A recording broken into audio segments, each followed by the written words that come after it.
Good morrow and welcome to this latest chapter of the Making a Sequel series upon this channel, the Non-Chronicles. My name is Dominic, which, if you're not familiar, is where we will simply take an existing franchise, look at what plot threads there are still remaining, and consider what possible stories could come after from these.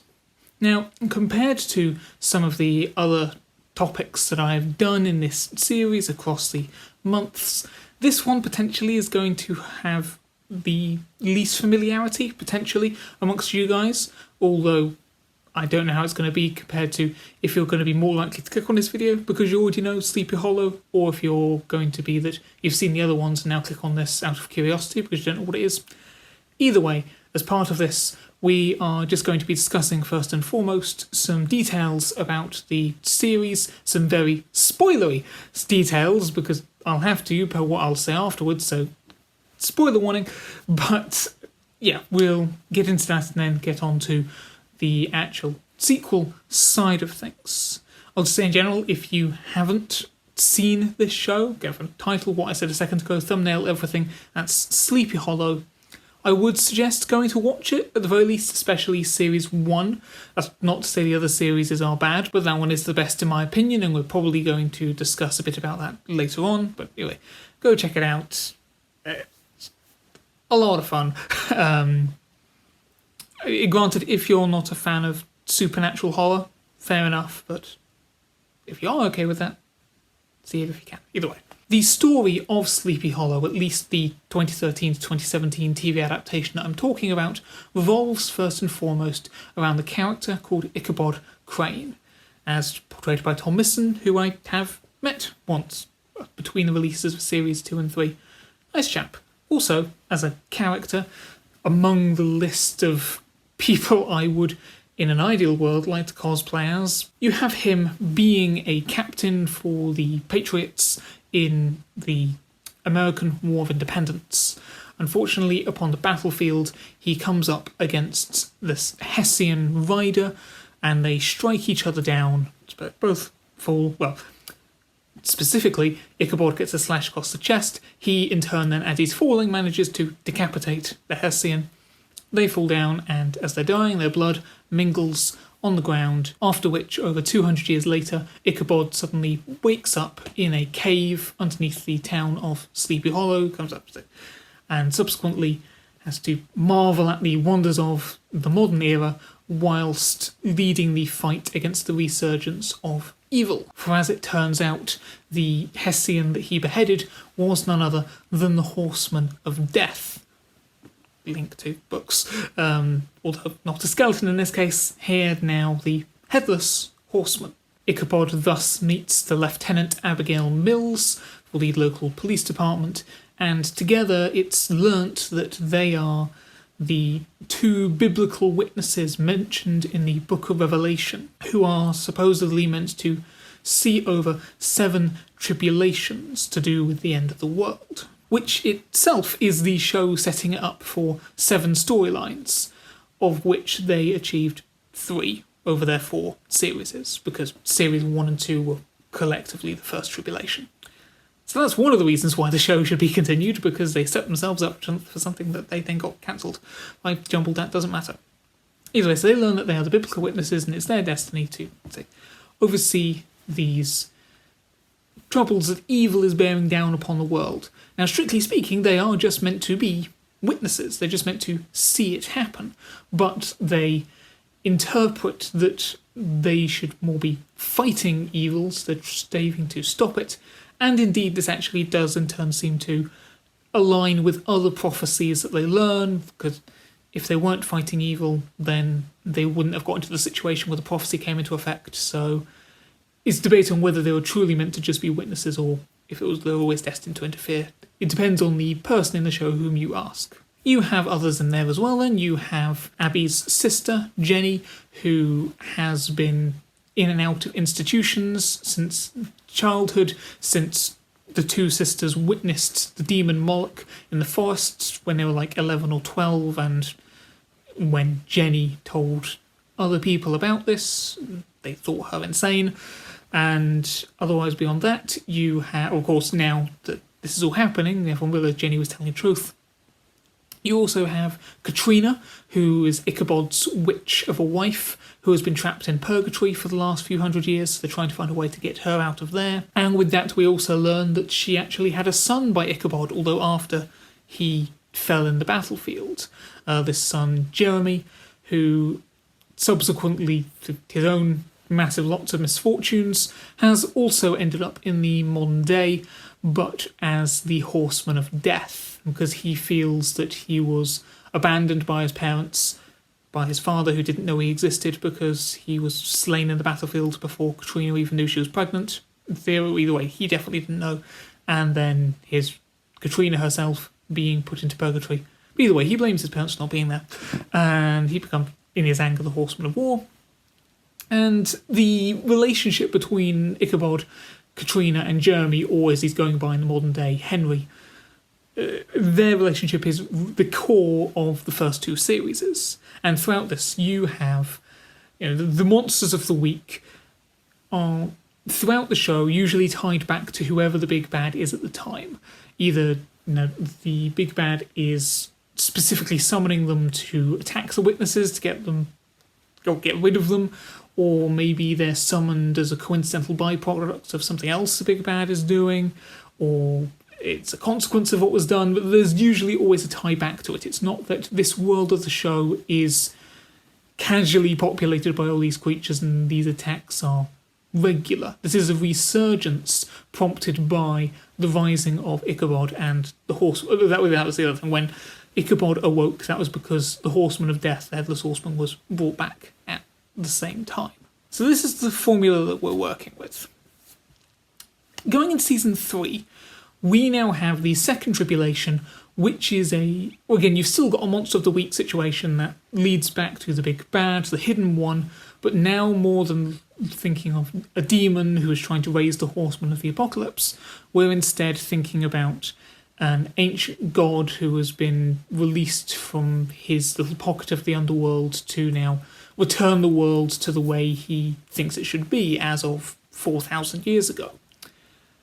And again, because the show is set up that it's going through the 7 tribulations, it is set up that it would be going through different kinds of scenarios with each one.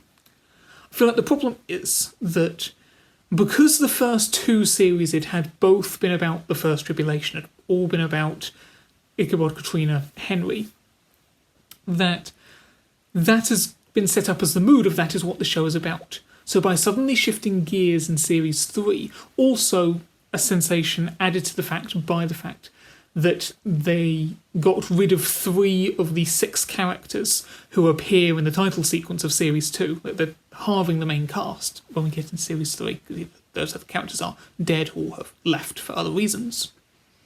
So it's feeling very different, and it is around this time that viewerships did start to drop, as far as I understand it. We are, regardless, the reason why it got cancelled ultimately after series 4 was that the viewership had dropped too much, even though it was popular in the beginning.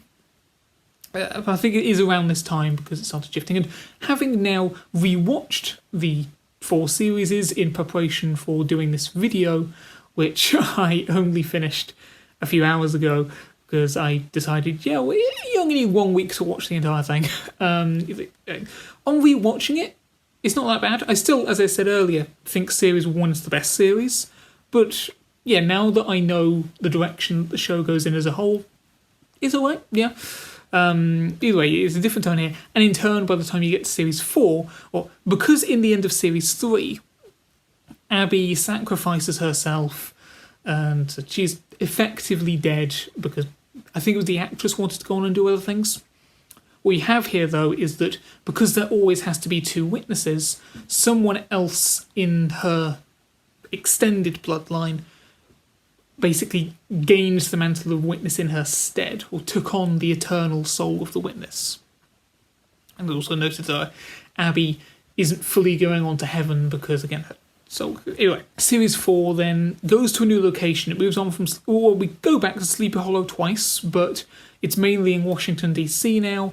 As part of that, we're finding the new witness, who turns out to be a 10-year-old girl called Molly Thomas. And, we've got a new police figure in terms of Molly's mother, Diana. And we find out about Agency 355, which is something that George Washington set up in order as an X-Files kind of organisation to study the supernatural and learn to combat it. We'd had the Freemasons kind of fill a role like that previously, but that was very brief. Again, we've got a new villain. In this case, though, interestingly, is no one himself supernatural.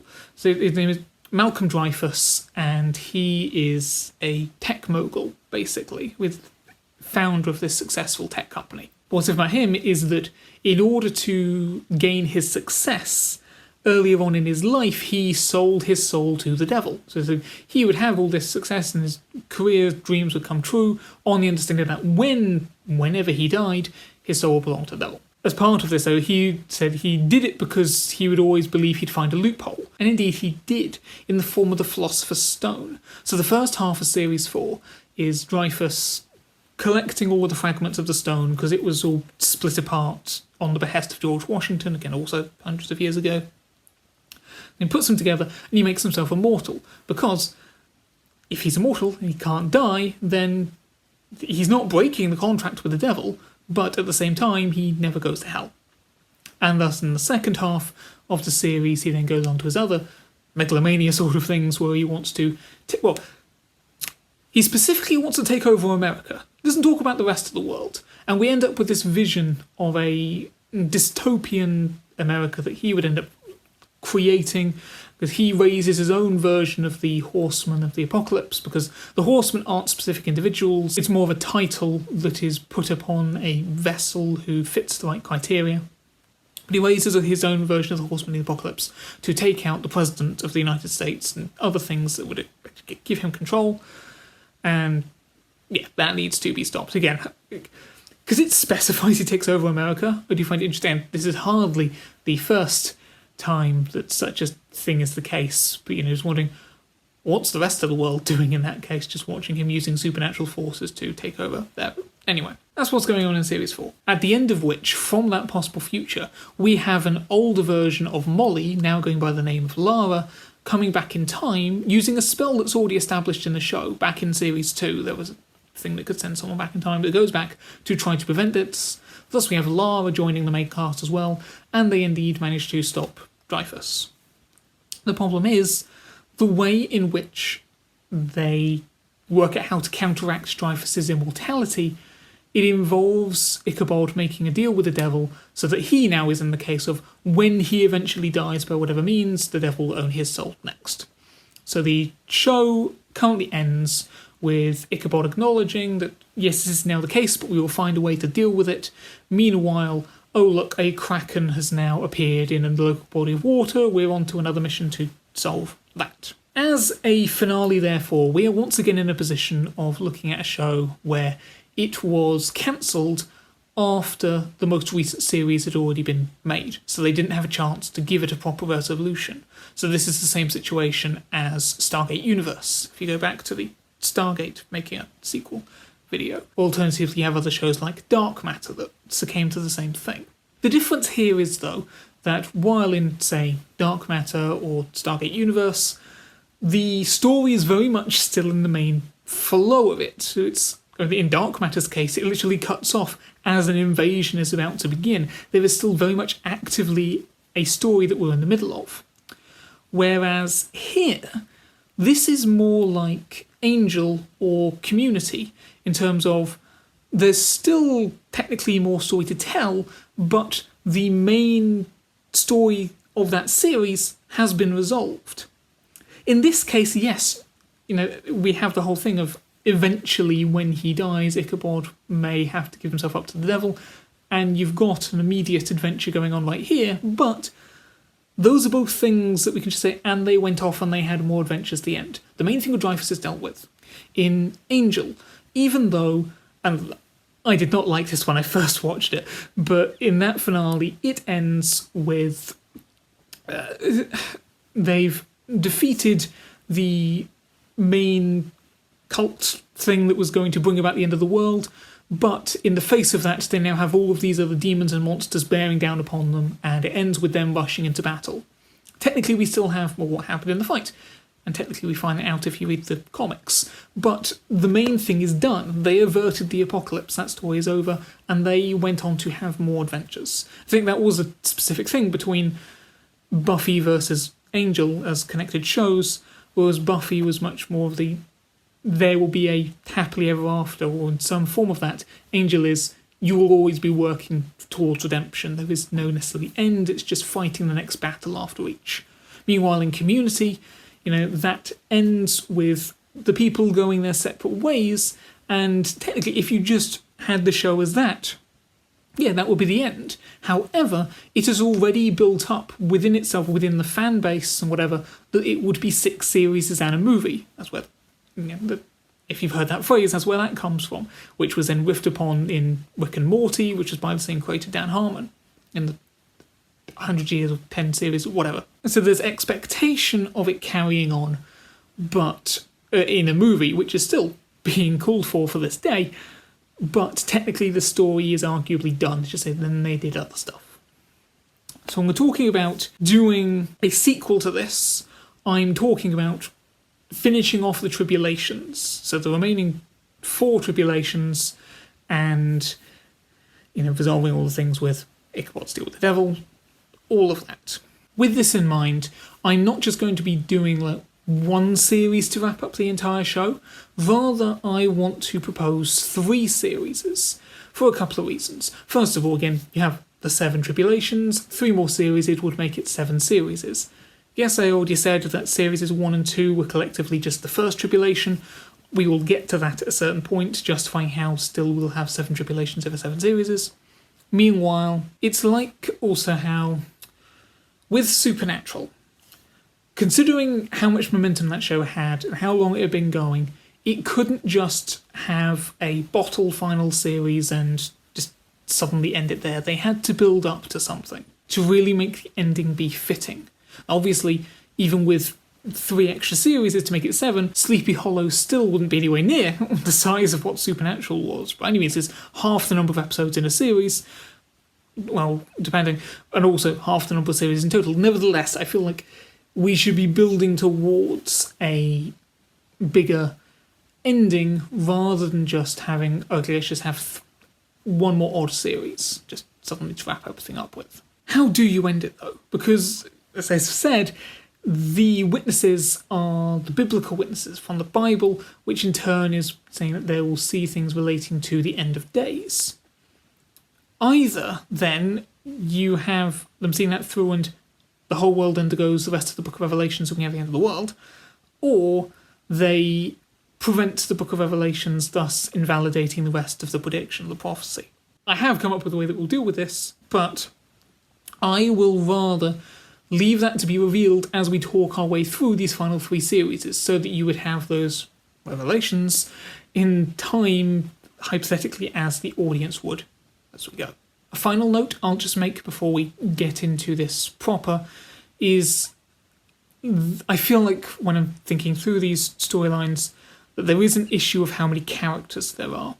Already just in the show as is left off in season 4, we have a number of characters that we're dealing with, but also me being me, and this is even more true of when in my own time I'm doing stuff like Doctor Who concepts, is that if a character is set up as existing in this world and they are either not dead yet or they are not very explicitly caught up in something else, why aren't they showing up again to help? Like, even if they said, okay, we're going to step back and do our own thing, if they see the world ending, for instance, aren't they going to think, actually, I know people who can help, I'm going to come back and assist if I can, rather than just saying, they've got it.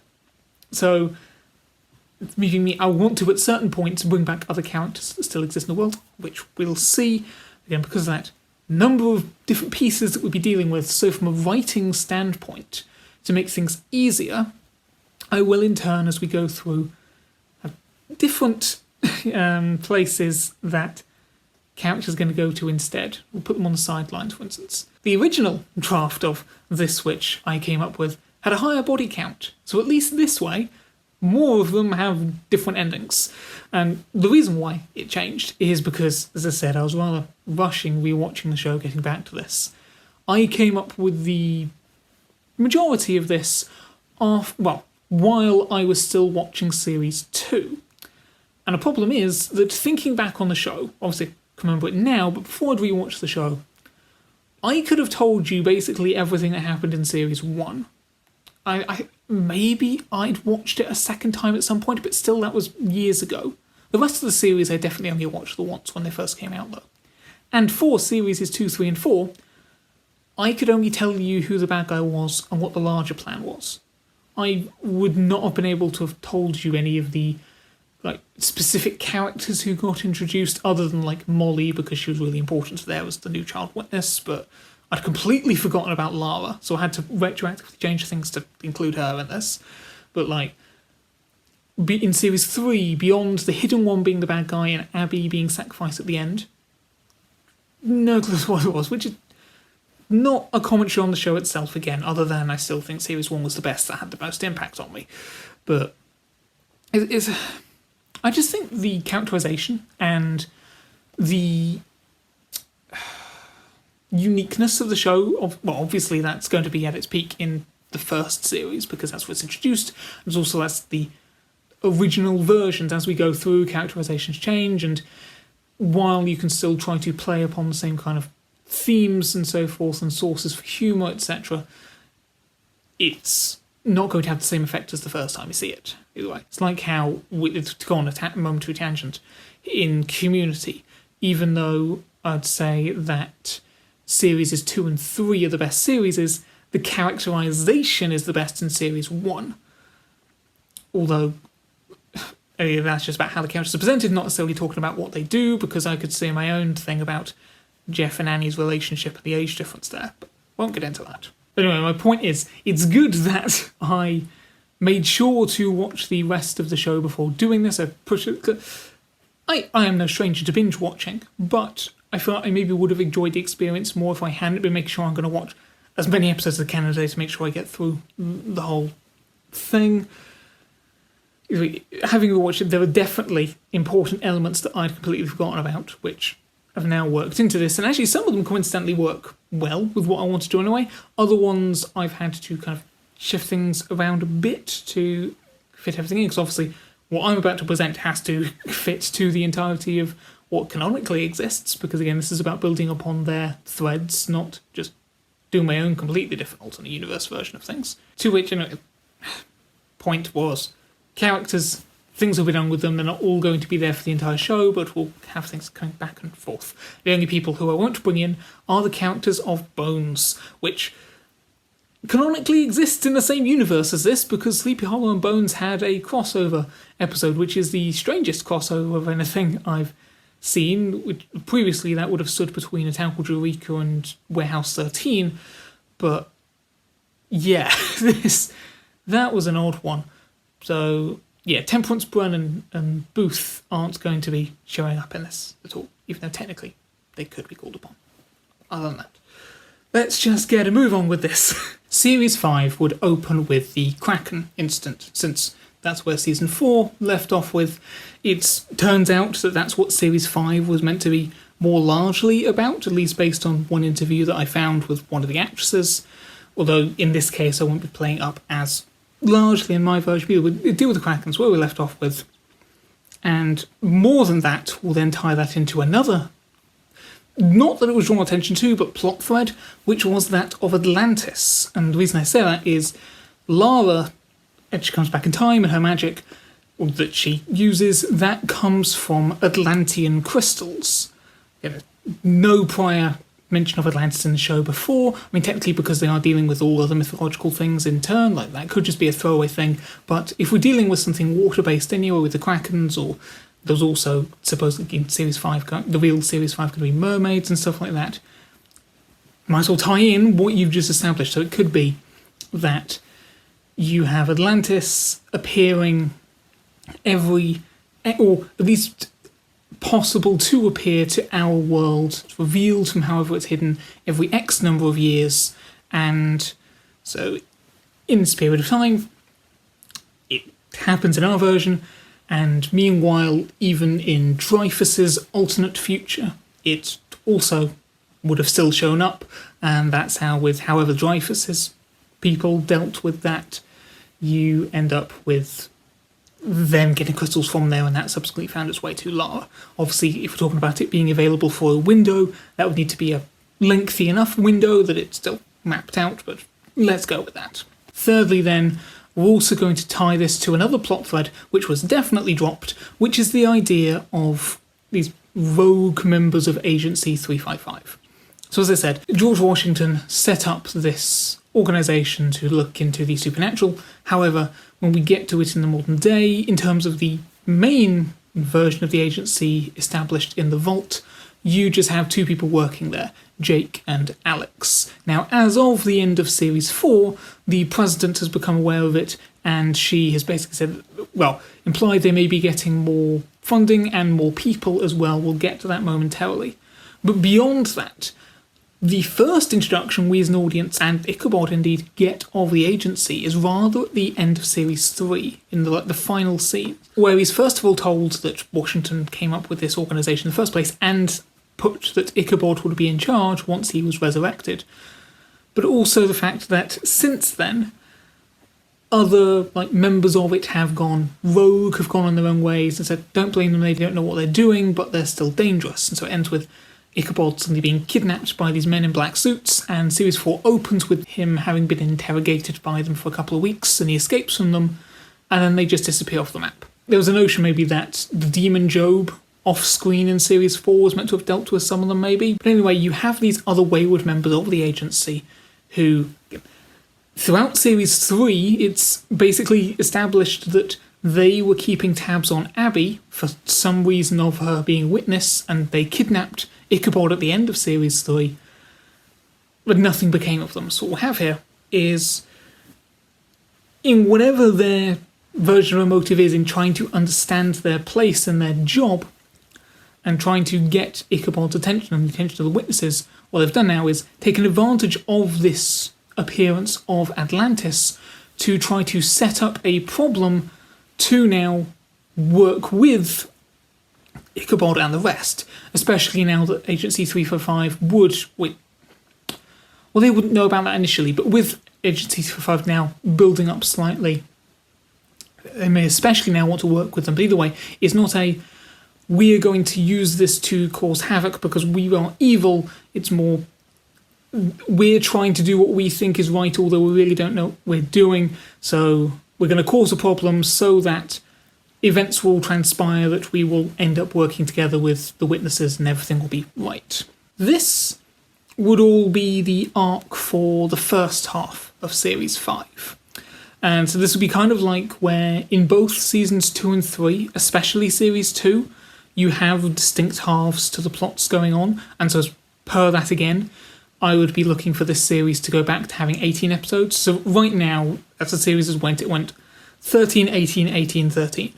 So if we now go 18, 18, 13 again, that's just a nice pattern. But also with what we'll go through with Series 5 and 6, I think those definitely need to benefit from having longer series. Meanwhile, Series 7, you probably could get away with just 13 episodes. So we'll go for that. So it was never a 9-9 split in these cases, but let's imagine it was a 9-9 split here. The first 9 episodes would be primarily about, as I say, these rogue agents setting up this thing with Atlantis. Second half we'll get to in a moment. But for our first bit of character management, what we would have is that the resolution of whatever the Atlantis thing is before it disappears again as per its natural magical rhythms. The characters of Jake and Alex, who, per the end of Series 4, potentially about to have more of a thing between each other, they elect that they should stay there on Atlantis to help in some way. With all of the extra funding and everything that's going on with the Vault anyway, for which I'd say, like, in Star Trek Enterprise, mentioning all the other shows today, but in Star Trek Enterprise, in its Series 3, you suddenly had the introduction of the Makos, who were this extra military component that was now enlisted aboard the ship. Here we can have, within the agency, these other secondary characters that are all now working for there as well. Probably, maybe one of them you could give semi-main character status, but for the most part they're just more background secondary characters either way.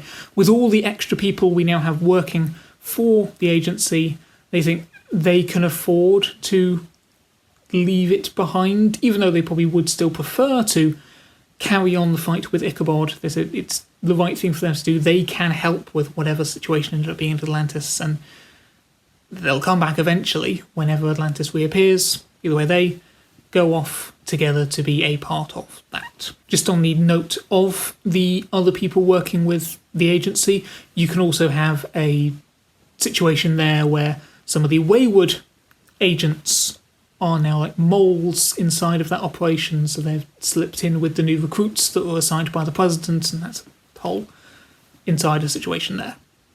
Otherwise, for another potential character thing, at the end of Series 4, well, near the end of Series 4, Jenny is in a position where there is another job that she could potentially go to once all of this is over, and she doesn't really come to a decision which way she's going to go on it. Well, based upon her previous statements as to why she was around in Washington, D.C., why she was still doing all this with Ichabod, all of those reasons are basically up at that point with the end of Series 4. So she could go on to that if she wanted, or we could have it that she does stay around with the agency after all. And the scene where they talk to the president about what they really do and the truth of the world, it seems implied that she would be sticking with them afterwards, but she doesn't really have a say in it. It's more just it's spoken about them all working together there. Either way, it will be up to the show creators what they wanted to do, on maybe the actress's choice as well, so what she wanted to do. Either way, Jenny would come back by the end of the series and carry on as a main character in 6 and 7, but Series 5, depending on what you wanted, you could either have her stay, or you could use the opportunity if she for a while goes off and does this other job. Come back later. With Molly, she, whilst not being a witness anymore, because earlier that was a whole other thing, because there can only be 2 witnesses at a time, when Lara came back in time, so she's a future version of Molly, she basically took precedence, so she became just the second witness for herself, and the younger Molly lost the mantle, as it were. So she went back to just being a regular 10-year-old girl, so she doesn't have to worry about fighting monsters anymore. That being said, that series also set up anyway that she, if she chose to embrace it, would have the destiny of an oracle, basically, the life of an oracle. So we can have it as, even though she's no longer a witness, that's only her alternate future self who's that, alongside Ichabod to make the pair. She could still have these visions sort of things, or anything that might be helpful as a way to... Well, her mother, Diana, would still be involved anyway, because she's going to help Ichabod with what he's doing, so you still have Molly around because of that, but to give Molly a more active role, yeah, she could have exploring this oracle stuff, which also would potentially help to explain why she was taken an interest in by Dreyfus in the future version. Like, you had Dreyfus trying to see into the future to judge the world he was going to create, and as part of that, he saw Molly was there. Thus, in the present day, he then took a bit of an interest in Molly. So you kind of have a predestination paradox. I like to think that in the version of the future that would have happened anyway, before he saw it, there was more of a reason for her being there, why he would be interested. Like, maybe it was just he wanted her... Basically, she becomes like his own surrogate daughter. He brainwashes her and tricks her. Maybe just because she's a witness for that itself. Or maybe we could retroactively say that actually, no, that true future version of him targeted her because of her abilities as an oracle. There was some use in that as well. Either way, that's what she's doing. As for Lara herself, she's trying to find her new place in this world, because the future that she's from no longer exists, which was the whole point of her coming back. That was good, but what does she do now? I mean, as was the whole thematic thing, I'm sure, in Series 4, she is like an inverse of Ichabod, whereas Ichabod came from the past into the future. She's now from a much nearer future, but still a future, back now into the past. You look at, well, where does she belong? Speaking of recurring themes, Sleepy Hollow did kind of do that a lot, in terms of... I mean, also, again, especially after Series 3 reception, Series 4 brought back a number of the things from the beginning of the show. Like, you had a mirror of Ichabod's first interaction with the modern world, which is when he finds a road that then a lorry drives by him. Only in the beginning of this one, he now walks onto a airport runway. As ever throughout the show, you have the fact of him having been miraculously involved in every single part of the War of Independence. And he served under George Washington. He was the apprentice of Benjamin Franklin. He knew Thomas Jefferson. He had a relationship with Betsy Ross. He caused the Boston Tea Party. All these other things. It was always him that was involved. He cracked the Liberty Bell. So there's kind of... And it does get called out near the end of Series 4. Like, was there a part of the war you weren't involved in? He has those flashbacks that always help. Oh, yes, I know how to deal with this because I did this experience. And he has an eidetic memory, which the show doesn't always seem to remember, but he has an eidetic memory, so he can remember all of this stuff.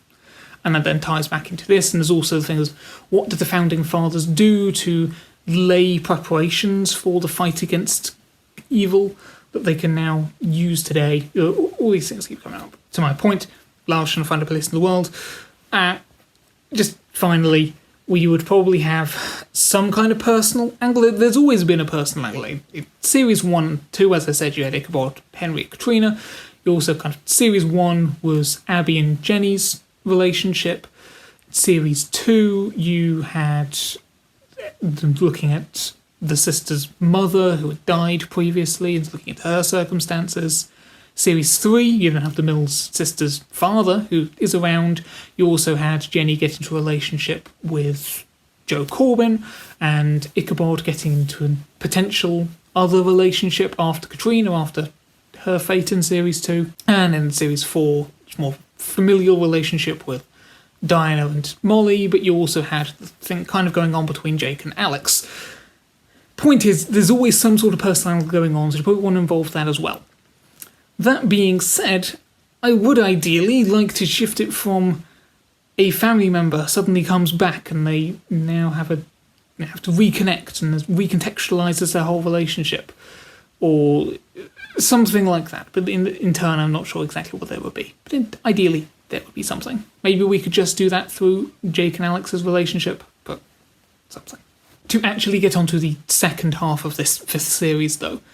So there may be a little bit of crossover, probably, to justify it being all one series. It would want to be all one series because the first half is directly picking up on what was done in Series 4, and this second half is also going to pick up on it because it's going to deal with the devil. So if we split this up into 2 series in itself, it will, like, why are you taking a while to get around to this? So keep it all together, but probably some bleed over in the middle. Either way, what we now have is, while the devil doesn't have Ichabod's soul yet, again, that will only happen once Ichabod has died, what we'll see is that in fact there's some kind of artifact or monolith or some magical device whereby nevertheless those souls that are owed to the devil can be viewed, even if not interacted with. So we'll see the devil examining Ichabod's soul from the distant connection to the living world, and as part of that we'll be able to see, well, he'll start to finally see more about the role of the witness itself. We know from Series 3 of the show that witnesses aren't something that have just come about for what was predicted in the Book of Revelation. Witnesses have always existed from the time of the pantheon of the old gods, although again, it's specifically that these are the biblical witnesses that we're seeing now. They weren't always that. There was always these kind of people called witnesses, and it's spread down through the bloodlines. Not that we can now suddenly have a situation where everyone in the bloodline is going to be woken up, they're all going to become witnesses, like how you wake up all the potential slayers in Buffy's final series, because A, Buffy already did it, and B, as I said, it's already firmly established there can only be 2 witnesses at a time. But either way, it's part of standard generations. However, the devil notes in the Series 4 finale that he has never had the chance to, well, in his words, tear apart a witness, whatever was part of the torturing in hell at adapt. So ideally, a witness has never ended up in hell. Therefore, he's never had this opportunity to study or even see what is different about a witness compared to a regular person. And he notices something, which, again, we're not entirely privy to here, we'll find that out later, but it prompts him to lead on to what happens in the second half of this series. To make this different again to what's happened before, what we would have is rather a brand new evil. This isn't something that's returning from some eons ago. It's not a demon that is trying again. It's not more about ancient artifacts being collected. No, this is something brand new that has never been encountered before, hadn't existed before, and so there is no knowledge of how to deal with it. So already we are stripping Ichabod of his ability to suddenly, effectively think back, oh, I had the experience of something like this during the war and we can have this, or the Founding Fathers left this for us so that we can find that would help us in this specific battle. No. They and the new members of Agency 345 are going to have to work out how to deal with this thing from scratch. So indeed, try to make their own inventions like the Founding Fathers did and all of that as to how to deal with this thing based on their encounters with it, trying to ascertain its weaknesses, how to deal with it. So we get some new items from there. You could nevertheless have Ichabod's eccentricities and quirkiness come from him reacting to more modern day stuff. That's still there, but again, just not from his personal history. So he feels a bit more out of depth. He's now more in the same boat as everyone else, although they too, again, don't have the books that they can turn to. As a side note, the fact that this is coming from the devil creating this new thing and sending it onto Earth as a result of the deal that was made to take down Dreyfus, the fact that that wasn't done in the original timeline, as you have the dystopia future, that also helps explain why no other apocalypse happened in there. If everything else, Series 5 onwards, happens as a domino effect from instead the Series 4 finale and changing the timeline, nothing else happened. You had no other demons suddenly cropping up that Dreyfus had to deal with. He would have had those years fine just to do his own thing. He wasn't competing with anyone. So, that's his thing there. So they're going around trying to work out, whatever it is that's going on in this case. I'd like for this scenario, because again, for as much as I've kind of been hinting that maybe we'll slightly try to vary from the tropes, or what's been done before, the formula of the thing. But what worked in Series 1 was you had, for however many episodes, 3 or 4 episodes, setting up the idea that Katrina actually had a son, and we're learning about this and what happened in that son's life and the tragedy that befell that. And then suddenly in the finale, you find out that actually one of the characters you've been dealing with for even longer is in fact that same son. And it recontextualises everything that happened before, and you have this massive character revelation. I'd say they kind of did that in Series 4, I believe, in the last couple of episodes with the Lara character, in that you have one episode of not knowing who she is, but kind of either way. What could be good is if somehow it could be set up that a situation here in this second arc is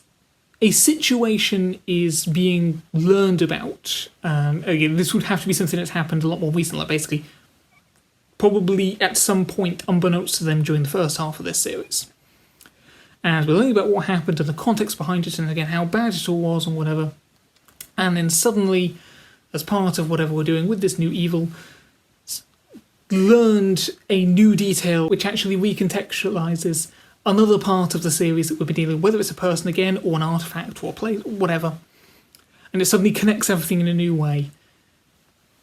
Speaking in very vague terms and concept terms, because I'm not about to write a whole series for this, but I think that could work. The show's shown it can do it well. Wow, English. The show has shown that it can do it well. Before. Either way, you have that, you have them, as I say, trying to make some new artifacts, potentially to deal with it, one of which actually then gets smuggled away by one of the new agent people, not a wayward agent this time, as it was dealt with in the first half of the series, rather, we'll find out later, but someone else who's there takes one of the artifacts in particular and sends it off to someone else secretly. Either way, in the final situation, once they have dealt with this new experimental evil, It's in a situation where Ichabod has been fatally wounded and he is dying. And obviously they know that by this point everyone knows that if this happens he will be damned to hell. Therefore they're trying to find a way that could save him. Turns out the artifact that was smuggled away and sent off would have done the trick, but that's gone now, annoyingly. So they find a new way, and they do find another alternative, but what they also acknowledge is that whatever this means ends up being, it would have a byproduct or ripple effect that would mean more windows between hell and earth would appear around the globe. It's not saying that more monsters would appear immediately, but it would make it a lot easier for suddenly monsters to appear in other countries and other continents, everywhere. Ichabod is in a position where he is prepared to sacrifice himself, let him die, it's not worth creating trouble, they shouldn't do, he's done his work, and they already know that... Okay, so if you can't tell, this is now me thinking on the fly. Because, as I said, the whole thing of Abby didn't go to heaven, strictly speaking, because as part of the Witness's eternal soul, she then got incorporated into Molly's soul. What I have in the notes is that he said, well, if I go, another witness will be activated and you can find them, just like we found Molly, we've done it before. But if the devil owns his soul, would it be possible for that to happen? Or would it actually be removing a witness from the table? I don't know, maybe that's another contender to do it. Either way, Lara doesn't allow him to sacrifice himself. She does the thing that would save him, even though we acknowledge that now means that, set up for Series 6, there are now potentially more openings into hell around the world. And by hell throughout this, we're going to be it's more of a collective thing for all the damned dimensions. Purgatory's kind of its own thing. But, the underworld and all of that, would say that's all part of this one larger hellish realm dimension. So we have that established, and acknowledge all these other places that we'll probably glimpse if we know already what the locations we're going to visit in Series 6 are. Because we're going to be travelling if that doesn't set it up. Then we could show shots of that potentially, or keep some secret, or whatever. Either way, though, the actual ending of the thing goes with Crane now being revived again, still with the mark. That means he has his contract with the devil, but he's alive, still he didn't die. And he just acknowledged, well, what did happen to that other artefact that was smuggled away? And they're trying to find out who did it. And either way, we then go to seeing where that artefact has ended up. And it ended up in some American military base, encampment, wherever it is, in another country where they have active soldiers. And in comes in, now that they have this thing that they're going to use, they usher in the Headless Horseman as our sudden cliffhanger ending for Series 5. Now, with that, we are going to need to give some context for it. Therefore, the very beginning of Series 6 is going to do just that. Because the last we saw the Headless Horseman, he was among the other horsemen that Dreyfus was assembling in order to attack the president. Notable here because the other horsemen were essences that Dreyfus himself summoned up and then put into hosts. Whereas, while he gave extra power to the Horseman of Death, that horseman was already around and has been since the first episode of the show. Which also, again, another side note, which I haven't mentioned at all yet. In Series 1, after what was at the time, again, when I first watched it, this epic conclusion to an episode, I won't say which one, but seeing that the first time was fantastic crescendo music. They've suddenly captured the big bad. Well, we know there's a bigger bad of the demon Moloch, but they've captured the Headless Horseman. Now on rewatching it, that moment's like 5 seconds before the episode cuts to black. But so it's a bit shorter than I remember. But either way, after that, in the subsequent episode, you find out, again, back in Season 1, that the Headless Horseman is in fact Ichabod's old friend, Abraham Van Brunt. And Abraham was the one who was originally engaged to Katrina in an arranged marriage, but Katrina didn't love him, she loved Ichabod, therefore she called off the engagement to with the intention that eventually, obviously not immediately, but eventually she would end up with Ichabod. This greatly angered Abraham, though, and when he found out that it was Ichabod who had actually had her affections, he accused him of actively stealing her, and he duelled with Ichabod, after which this anger, he basically was able to be turned into death. And since then, in Series 2, we got to see a lot more of Abraham. Because of an enchantment, you could see his spirit rather than just a headless body. And it's fine, as far as I understand, I think this may have been said in the talk that I saw with Tom Misson and him, Neil Jackson, at a Comic-Con once. He might have said it there, or maybe it was just an interview I read at some point. Either way, he said the reason why he agreed to be a more regular presence in Series 2 was if they made it so that the Horseman wasn't just a straight villain, that Abraham thought himself the hero. And indeed, in Series 2, you have this whole speech/fight with Ichabod where he is insisting, no, I was supposed to be the hero. I was supposed to save the day, I was supposed to get the woman, save the world, and you stole everything from me. So even though he's technically following Moloch and doing all of these things as the Horseman of Death, he's doing it because he's getting revenge on Ichabod, because he thinks Ichabod has now everything that he himself was deserved. So he should be the hero. Yet after this, in Series 3 and 4, and granted the Headless Horseman doesn't show up much in those series, but when he does, there's no sign that it's the spirit of Ichabod's old friend who tragically has been corrupted by having the essence of death also put onto him. There's no hint of that past relationship between them. It's just he is a monster, and more than that, he's kind of like just the lapdog or guard dog, whatever, of whoever happens to command him. Like, he just gets ordered about, and there's a little bit of autonomy there, but he's getting ordered about and just doing whatever. He basically allows himself to be incorporated into one of Dreyfus's rituals even before the rising of the rest of the Horsemen. I don't know, it's just... It feels like he was, as a character,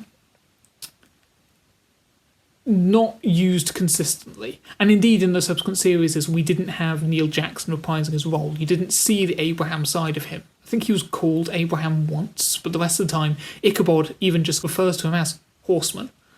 You would just see the headless version. Either way, we'll deal with that now. But the point is, when Dreyfus was defeated, because he had summoned the Horsemen, those Horsemen disappeared. And with that, we also see the Headless Horseman vanish as well. But what I would be arguing here, in order to continue using him in the show, is that, as I say, while Dreyfus summoned the other ones, this death already existed on the Earth.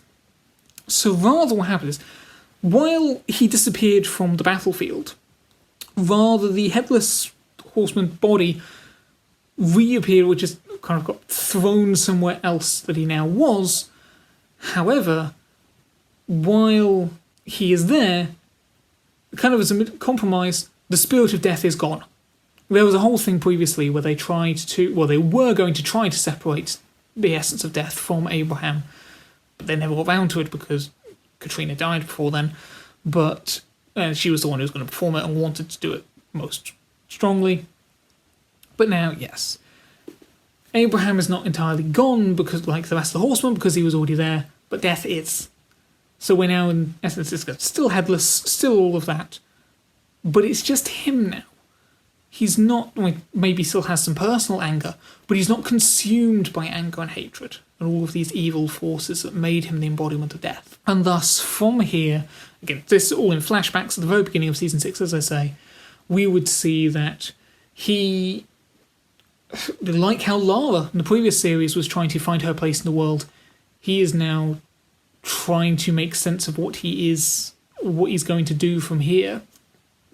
And thus, eventually, he ended up communicating his way into being a part of the US military. And there is a case of, yes, it is aware that he tried to kill the president in a previous Series 4 episode, but there would kind of be they know he is dangerous, and they would very much want to take care of him, but at the same time, he is a supernatural killing machine, and they will make use of him. And again, I don't know if it would be a case of he would write down the message to them because he is headless, can't talk to them. Either way, he communicated away and ended up in the situation. So now he is being shipped off to other parts of the world, wherever America is fighting, to use what latent power he still has from being the Horseman, even if he's not consumed by the essence of death anymore, to be the hero of the modern day army. His whole line for victory came from fighting in the War of Independence. If he's lost Katrina, he's lost all of that, his only place now is back to being a soldier. So that's what he's trying to be. And it turns out the whole thing with the artifact that was stolen in Series 5 that was brought here, that was brought there because that will now be like Katrina's necklace in Series 2, only now on a wider scale, pin it on the Horseman or whatever it is, if it's wearable. It allows everyone to see his true form, so see him with a head and however it wants to look. That's how we get back Neil Jackson, if he's not busy on other shows, which I know he went on to. But this is all hypothetical, who cares about actors' availability? And he's now there as Abraham. But with that established and to be returned to, we return to America with our main characters. So Ichabod and the like know that there are now around the world these other points where more evils may be springing up from, although they don't have any information as of yet, any specific details. All they can do is now try to prepare for it and keep an eye out for things. As it happens, as we now just switch focus back to the devil, he is now, while this wasn't his doing, taking advantage of the situation. It turns out that in regards to the concept of the war between good and evil, that really was the device of Moloch. Because obviously there is good and there is evil and there are clashes between them, but the actual war is not inherently conveyed by the Book of Revelation or anything else. More than that, Moloch chose to interpret that whole prophecy side of thing as a war, and he set that up and tried, and thus first starting during the War of Independence, and that carried on into modern day, and from there, even after Moloch, the other people who had been involved in that, whether that was in the 1700s or in modern day, just carried on using that terminology. Yet, strictly speaking, only his side of things, the first tribulation, was strictly speaking a war. With what Pandora and the Hidden One were doing, that was just them doing what they would, and with Dreyfus, again, he was just collecting artifacts for himself. It wasn't the war. That being said, though, with the concept of the tribulations and conflict, the devil at this stage basically addresses the other denizens of hell, the monsters there, who otherwise have just been doing as monsters do, acknowledging there are 7 prophesied tribulations, there's now only 3 left, who will take a part in them, and thus we have these other big figures from mythology and religion, because we've already acknowledged in the existing series of the show things from Norse, Greek, Egyptian, all these other places around the world in lesser extents. So Pandora was the biggest that they had in terms of from Greek, but acknowledging them, these bigger elements from other mythologies, from other religions or folklores, now coming up through these breaches more around the world, and thus competing essentially to get to be the ones that count as the tribulations that the mighty fabled witnesses will go up against. Thus we have what that starts being acknowledged. Ichabod and Jenny, they are going to now travel to try to deal with these, and when they go, that's how they'll end up meeting up with the purified Abraham, which of course not ignoring the fact that as death he killed a lot of people, but and in turn Abraham really doesn't want to see Ichabod, because again this is his new chance at trying to be the hero he was. Now Ichabod's turning up yet again, but throughout that side of the series we'd end up with them coming to a strained alliance, with again Abraham wanting to be the hero nevertheless, and so Ichabod, Jenny, Abraham working together under compromised circumstances to try to defeat these rivaling evils, different places. We'll need to find a way to get them to travel around. That's probably just not a plane every single time, and also that will rely on them, they want a way to find out where to go without just waiting for the disaster to have already happened and then have to travel there in turn. In regards to Ichabod, again, his being a source of humour within the show, he's already travelled on a plane, so they can't, even though we didn't see that on screen, it's acknowledged that it's happened, so we can't necessarily draw from his reaction to that. So what we could have instead is potentially him reacting to other things in other countries, but of course you don't want to suddenly go down the route of just commentating on things not being American culture. But so maybe he's more talking about landmarks or historical events in those different places. Still get something of what his character brings to the show specifically as someone from the 1700s, even if he has been progressively acclimatising to the modern day. Either way, with that, so they'll be going off that way. Meanwhile, before they go, Lara, who's been feeling guilty about, even though it's the right thing to do to save Ichabod, but nevertheless, she is now responsible for all the other stuff that's now going to be happening around the world. Ichabod convinces her that she should in fact stay rather than coming with them because there should be a witness in charge of Agency 355. And originally per Washington it was going to be him, but if he's now travelling, she should be there instead, and he trusts her to run everything that's going on in there, and also they can't guarantee that things aren't also going to be happening locally, as it turns out does happen. So you have her along with Diana and Molly, also in that area again. Others, again, Jake, Alex, are away by this point in Atlantis. And with this model, we end up again with a series that's going to be in two halves. However, rather than it being front half, back half, we have two running alongside each other. So the side with Ichabod's group out around the world, combating the evils that are competing with each other in turn, and you have the half that's strictly in America. And there may still be sections in Sleepy Hollow itself, but mainly, again, like Series 4 was in Washington, D.C. with Lara's group. Because of this, the actual structures of the plots within the episodes might have to be weighted slightly different ways. It's like how in Arrow you would have half the episodes being the modern day stuff, half the episodes being the flashbacks to his stuff on the island or wherever it is.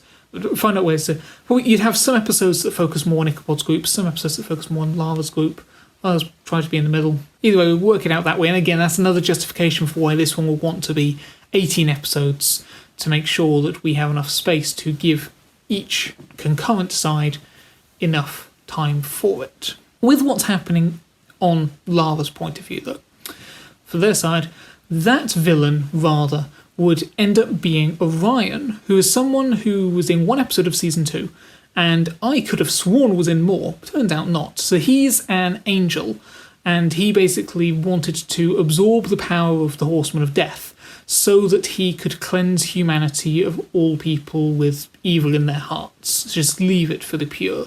So basically he wanted to do his own version of the flood at Noah's Ark and so forth. He was stopped from doing that.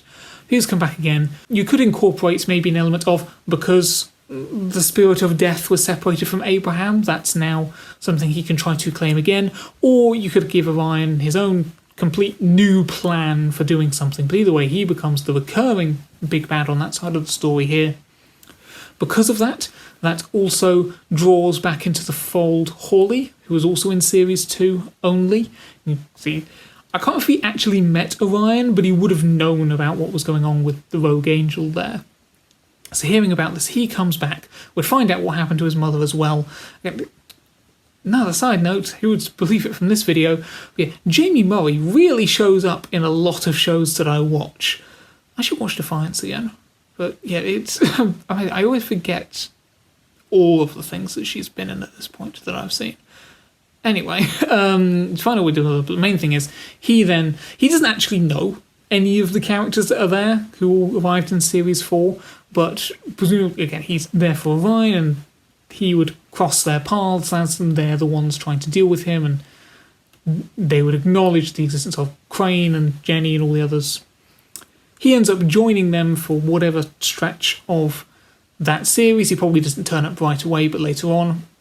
And at the end of that arc, when they defeat Orion, you could, if you wanted, have Hawley die / sacrifice himself, or rather to get him off the playing field for the final series, you instead have him acknowledge that whatever happens midway through the series, he comes to the conclusion that he is retiring at the end of this. He's going to completely just go somewhere, do whatever with what money he has.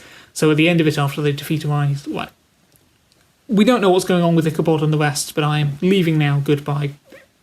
You have this. So that's their side of that story. Meanwhile, what I meant to say with it being two concurrent storylines here, this is how I'm getting around the notion of the number of tribulations going on, still fitting it into 7 series despite it being the first 2 series as being one tribulation.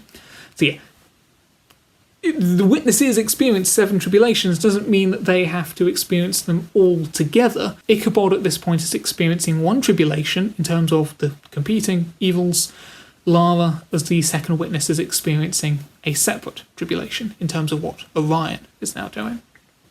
How else we get around that? But to Ichabod's side of things again, whether or not Hawley dies in this Series 6, there will be another character regardless who also is just for this one series. So as Ichabod, Jenny, Abraham are going around doing their thing in the different places around the world, they come across another character who ends up joining their group, who is an immortal. And to give some representation in the show, because there was none, this person is trans or non-binary, gender fluid, non-cis in general.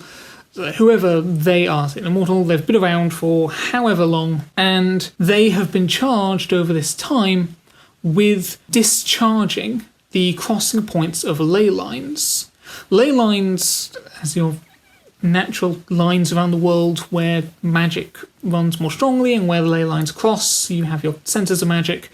These are things that have been used in the show before. One such crossing of ley lines is Sleepy Hollow itself, another is around Washington DC, and yeah, so higher concentrations of magic.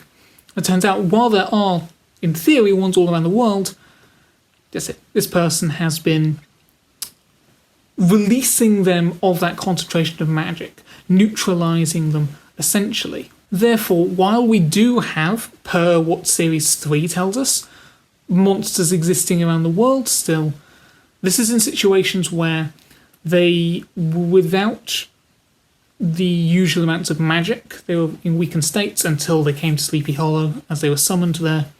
And you weren't having more monsters appearing, it was just the ones that already existed, they were already around. That was until these new breaches into hell opened up and you can now have these other things appearing.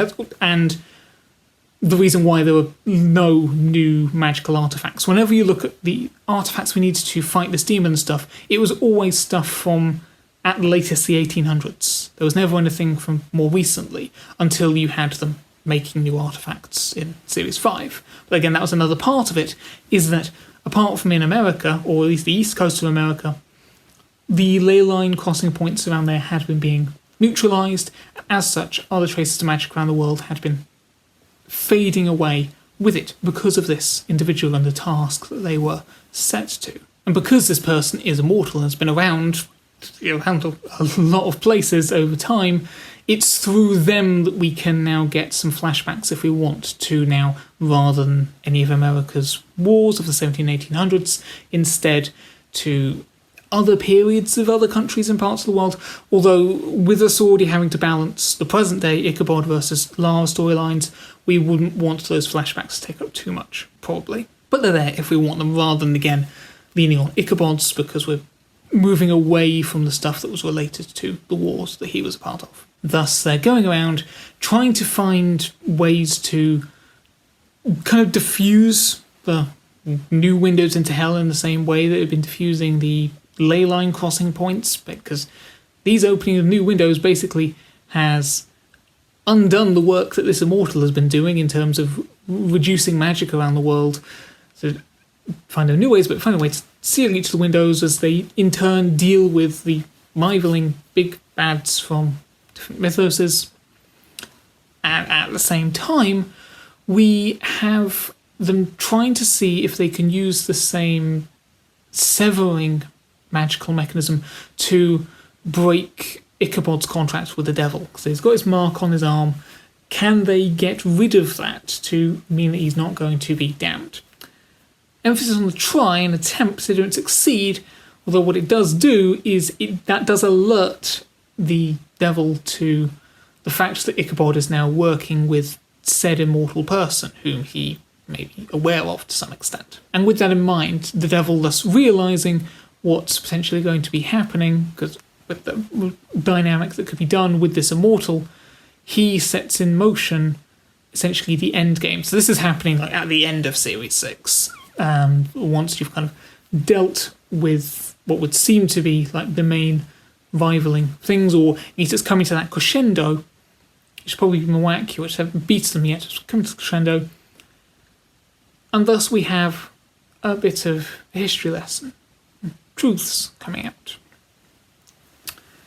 It turns out that the original demons came about not necessarily from fallen angels, but rather with the celestial host existing and the pantheon of gods, they're just naturally spawned into existence this balance, say demons and darker creatures, and they ended up occupying their own realm of hell, and the underworld, all that combined into its own sort of larger, expansive thing. Earth was then created to seal away this. I'm just going to keep calling it hell for simplicity. However, there were points around the globe where hell was able to bleed back through, these being what we interpret as crossing points of the ley lines, but it's rather these points were the weak points towards hell, and the ley lines bled outward from there. What this immortal has been doing, therefore, in terms of discharging those crossing points, is removing hell's subsequent connections to Earth, its seal, and if all of those crossing points were to eventually be got rid of, that would mean that hell is finally disconnected from Earth entirely. But you couldn't have any of the monsters and demons coming through to plague us mortals in the living realm. And it's by that notion that evils managed to bleed back through even after the original creation of Earth. That's why we still needed Pandora's box being created in the backstory of Series 3 to contain those evils that came through regardless. So when we're destroying the ley line points, however, what that does is that just strengthens the other ones. So basically, which is also why Sleepy Hollow has become such a hotspot as one of the last remaining ones. As the other points have been got rid of across history, that power has just been building and building around the east coast of America. Meanwhile, whilst, as I said, the original demons and so forth came as a natural counterbalance to the gods and angels and so forth, by man existing on Earth as sealing up hell, the evils and cruelty within certain men in turn led to natural spawnings of yet more demons and monsters, which maybe were reflections of them, others just general evil, which could then, in a loop, come back to Earth and cause havoc there. Otherwise, you also just have people going to hell after death, feeding into that cycle of torture. You did also have, obviously, purgatory in the first few series of the show, but this in turn now is retroactively revealed that rather than being part of the same section of hell, underworld, all of that, rather that specifically was a creation of Moloch as part of his preparations for the War of Good and Evil, long before the War of Independence and his interactions there. So because building on this idea of certain demon and darkness are coming from people themselves, he created this own other plane with his own power, where he would then trap other souls and from there start to build his army of the damned, which we subsequently saw him try to raise again on Earth, if only his plan for the apocalypse had been gone through with. But to the main actual revelation of this finale, of this endgame that the devil is implementing here, as the other rivaling evils are at their climax. This is what the devil learnt from looking at the connection to Crane's soul, his first look at the witnesses of any kind, a fact that he then kept secret from everyone, including anything to do with Crane himself, because he didn't want Crane acting upon this truth. Rather, he would have preferred that Crane continue to act merely in defence of humanity rather than offensively. Yet now, it seems the time has come, with what the Immortal is doing in terms of severing connections to hell. He reveals the ultimate purpose, at least of the biblical witnesses. The Book of Revelation, which basically gives the outline of what the witnesses are going to be doing for the seven tribulations, is misleading. Ultimately, it's not talking about an end of days in terms of Earth or the living, which is what Moloch was entirely interpreting off and preparing for his apocalypse. No, the witnesses are there to witness the end of days for hell, for that dark dimension. This is why they were created in their long lineage, to eventually succeed to be the final thing to lock all of that darkness away. In Series 3 we learned that 4,000 years ago they weren't called witnesses, they were called another word which would today translate to destroyers. And what that does here is that, whereas before all of those evils were fighting each other, they are now united together against Ichabod Crane and, in America, Lara, as the common enemy. This is no longer, like they've all been believing, about causing chaos on Earth for the monsters. This is now about saving their own existence. And thus we enter Series 7 with also my way around the problem I mentioned earlier about how do we end the show without either fulfilling the Book of Revelations or invalidating it either. This instead is a reinterpretation. So, as would be fitting, this last series is now going to focus upon Sleepy Hollow. A bit on Washington DC again, but we'll get to that. So here, because with, say, the windows to hell being closed otherwise by the Immortal, with whatever they did as their final act in Series 6, as I say, I don't need for them to be a one-series thing, those windows are closed. Everyone, all of those evils are now concentrating down onto Sleepy Hollow, with it also being one of those last crossings of ley lines, and thus is the most powerful. That's where they get their greatest power from. That's where they're going to make their assault against the witnesses. With Ichabod, Jenny, and Abraham, then thus also returning to the US, they will try to continue what the Immortal was able to do in terms of the rituals to get rid of the ley lines. So first of all, test out doing that themselves with the one around Washington DC. So in the earlier episodes of that final series, just to show it active in principle, and also to make sure that Sleepy Hollow is left as the very last one. So we deal with that, explaining to everyone else who was still in the US in the process, your Diana, Molly, technically she's there, and Lara, about how if they do this, if they sever the last connections to hell, then while still you would have that the demons had come into existence initially as counterparts to the gods and the angels, by losing that connection to the darkness of man, they're not going to be getting more fuel, essentially, to their darkness, and therefore eventually it would start to fade away somewhat. And either way, it wouldn't have the days as a concept that it gains from its connection to Earth. End of days, again, just completely outlining that. There is potentially a notion of, if you remove the connection to hell, what does that mean in terms of an afterlife? Are spirits still going to go there as well, whether the bad people? Or I figured rather than solving this, you could instead have a subsequent scene, well, after the characters or some person brings up this notion of, well, what consequences does this mean, and they say, we'll deal with that later.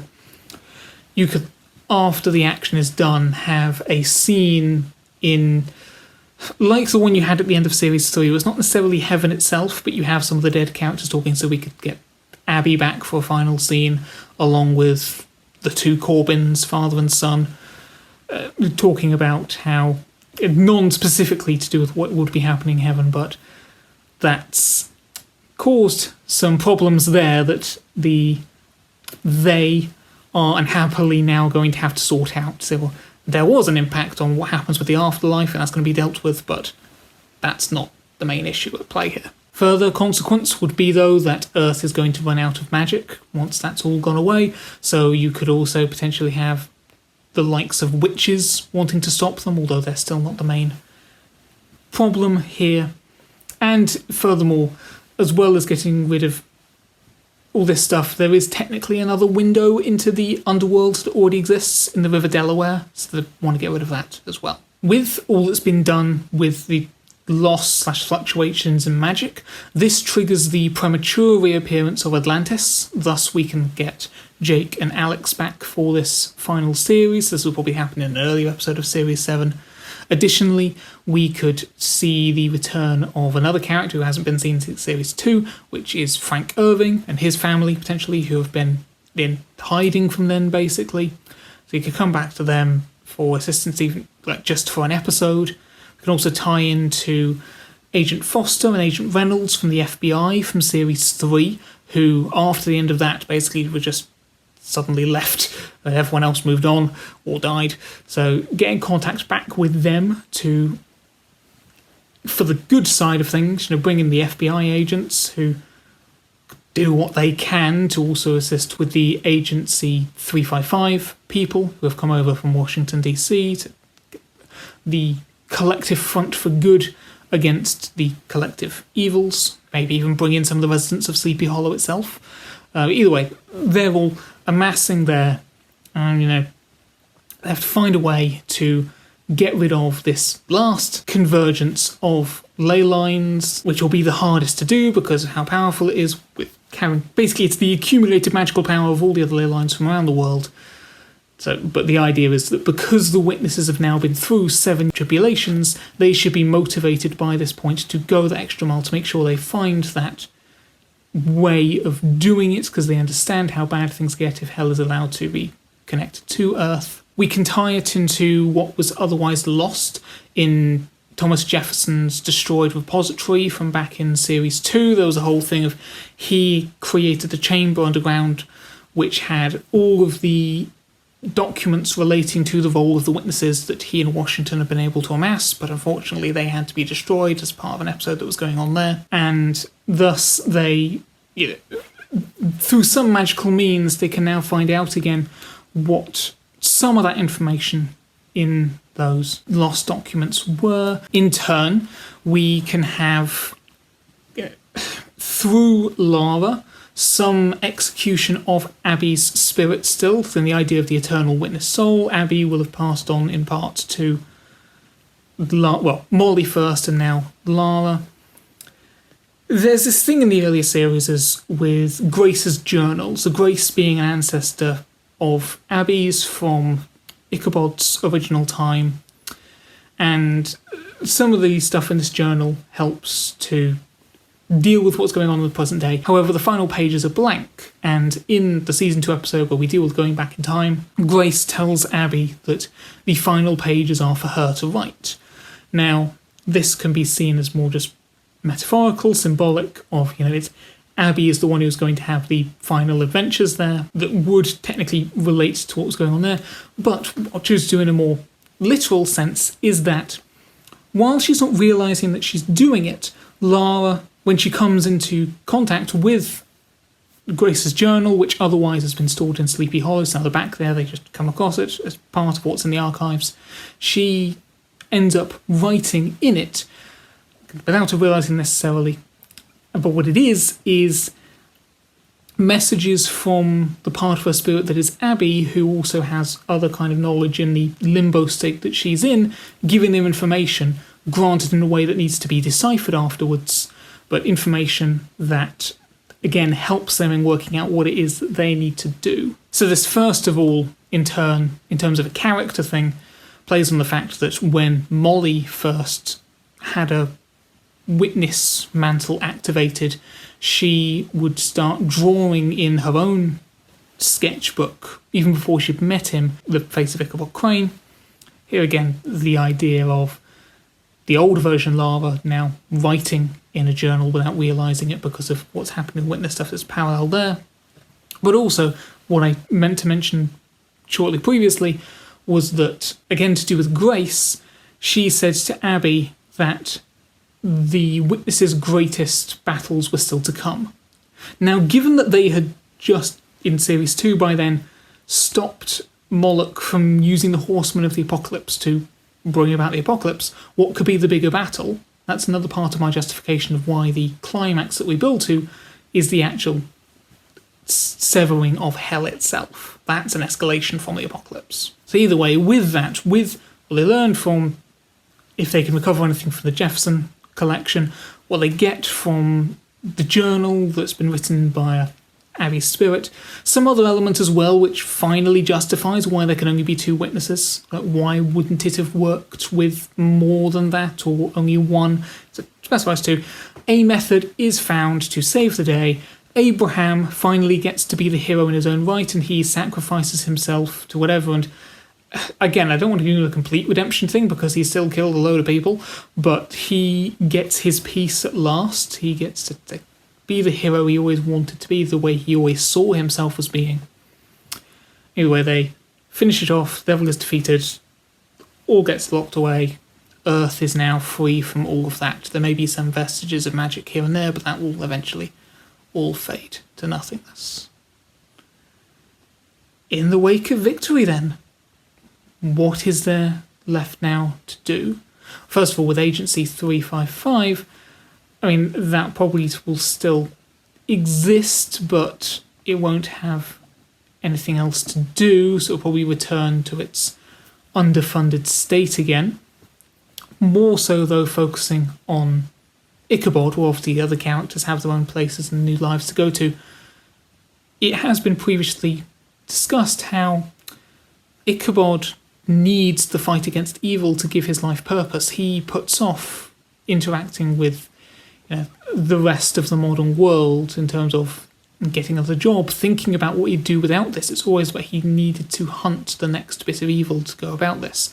Now, granted, over the series, he did get better at this again. He bought his own place when he moved to Washington, D.C. He has other friends and connections that he's building out, but nevertheless, with the certified end of the Seventh Tribulation, so with the evils being united against them being a separate tribulation to when they were fighting each other. With this done, the role of witness is done. It's over. So what's he going to do? That being said, while it could leave... Well, originally I was thinking, because it's previously been established that he just wouldn't know what he'd do without this, that he might fall or sacrifice himself fully in the final battle as well, but you've already got Abraham doing that. And, you know what, I like Ichabod, he's someone I want to cosplay as or whatever, it's a good character.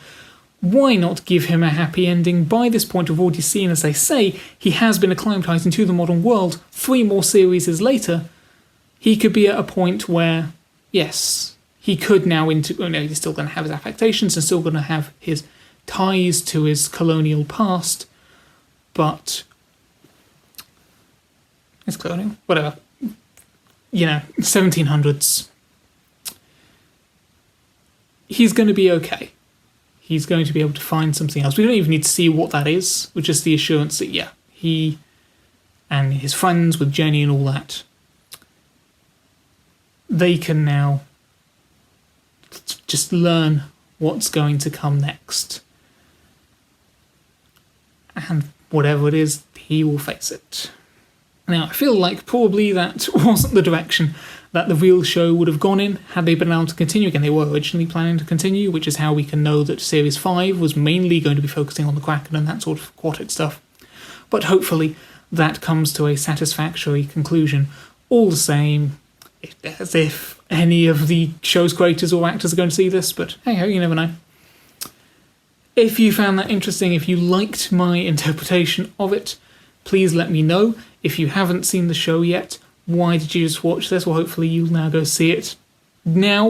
If you have seen it, how does it compare to the real thing? Again, this is all just talking concept stuff. Concept is different to execution, but there we are. Can you imagine the characters undergoing this or not? There's going to be one more of these that I have planned in terms of making a sequel that will be coming next month. Other than that, next week, as ever, after these videos, when I'll be returning to the regular stuff, talking about the Non-Chronicles themselves, my books, if you didn't know. So we discussed the lore of elements from within that. If you want to check out what those kind of videos are, there are plenty by this point across the channel that you can check out. Playlists or just scroll through individually.